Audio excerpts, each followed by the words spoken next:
Seriously, I'm always expect me na Moraa to jua say po. Huyo mse wa Offset. Who is that? Take off. Kuna mse wa Take Off. Huo ni mgani? Matutu. Alishutiwa.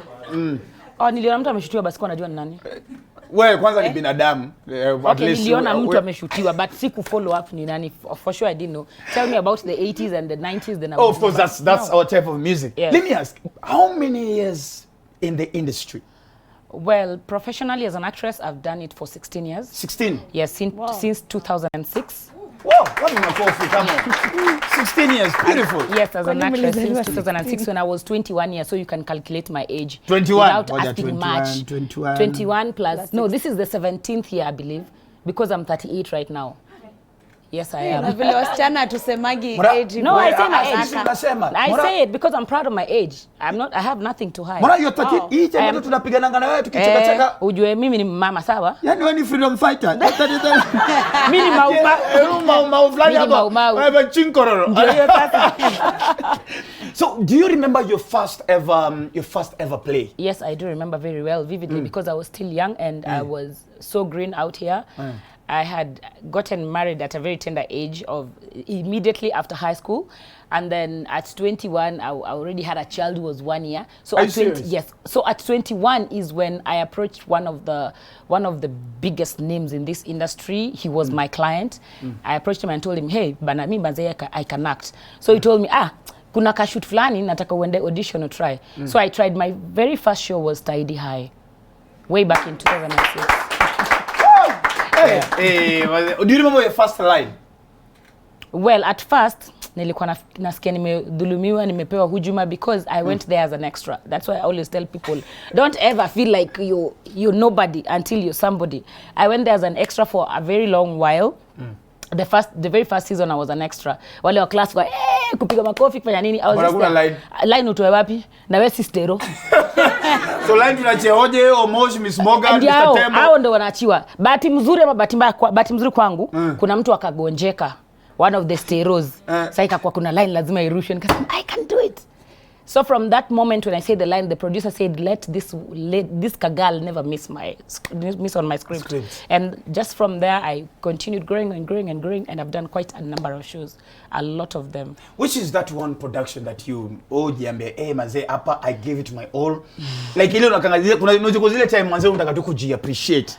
Unaiweka on TV unasema now this one I did my best. Well, first of all, on all the productions that I go to, I give my best. So on all the productions I've given my best. But and another thing, I never watch myself. Why? I don't know. I thought I was the only one. I never watch myself. What's kizani mix zako? Mix ndasikia lakini siwezi watch nikiongea. I've never watched any of my shows. None. Because I know I do my best. I give my 101%. Is it because unautajijaja ama? Sana. Unaweza kujijua makosa. Na sasa wewe ulifanya nini hapa? Manze hakuna kitu ulidu hapa. Manze wewe, you know.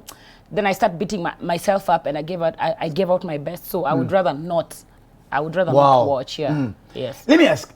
So how were you able to, because I mean you joined at that age. Yes. You just newly married, and then you a new mom as well, a 1 year old. How were you able now to just juggle in between now being a new wife, you're still very young, being a new mom, then there's this new passion that is coming? Well, it was a bit tough. The very first time I was being supported by my then spouse, very, very much. But after a while, you know, the insecurities come and then your brain starts growing. Now that you start having a bit of like Tidy High on Tuesdays. Hata hiyo Tidy High. Sasa utaanza kwamba ulilala na producer kuchela kidogo, sijui milala na producer, sijui mara kwa you know, things like that, like the insecurities start coming, and then you come to, when you continue growing, you realize like you need your wings to be let loose. Just give me space give me to fly. Space because I need to fly, because you see, when you're trying to fly and someone is holding on to your wings, you know, you can't do that. So I decided, you know what, let me just do me. So ukamka siku moja ukatoka. Okay, kulikuwa na changamoto mob, si kutoka ati kwa sababu ya usanii. Kulikuwa na vitu mob zenye sitaki kuongea. Sitaki kumchomea.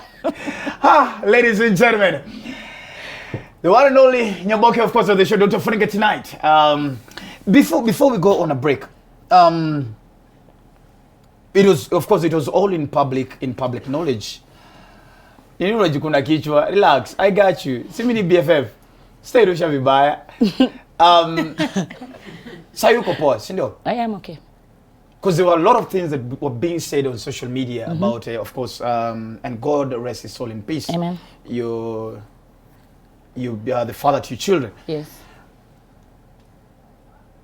Did guys understand how much you value this gentleman? No. People can never understand because they don't know your shoes. So someone cannot fit into your shoes. So you let people judge, you let people talk, you let people say what they want to say. But deep down, if they know, they would just shut their beaks up. I'm not saying it in a bad way because it's not something easy. I would tell you for free, even up to now, I've not healed. I'm still on the process of healing. So when people come and judge you and talk about you, you just let it go. Because if you start getting into what people are talking about, you will definitely go down that bad road that you don't want to go to. But now at least you're okay. Yeah, I'm good. Because I remember that we had a conversation where when we were met up and hanging out. Yes. And you sounded very strong, and I remember I told you. But I cried with you. I know you cried. I didn't want to say that part. I was waiting for you to say it. Ladies and gentlemen, Dr. Fareke tonight. We'll be back after a short break. This is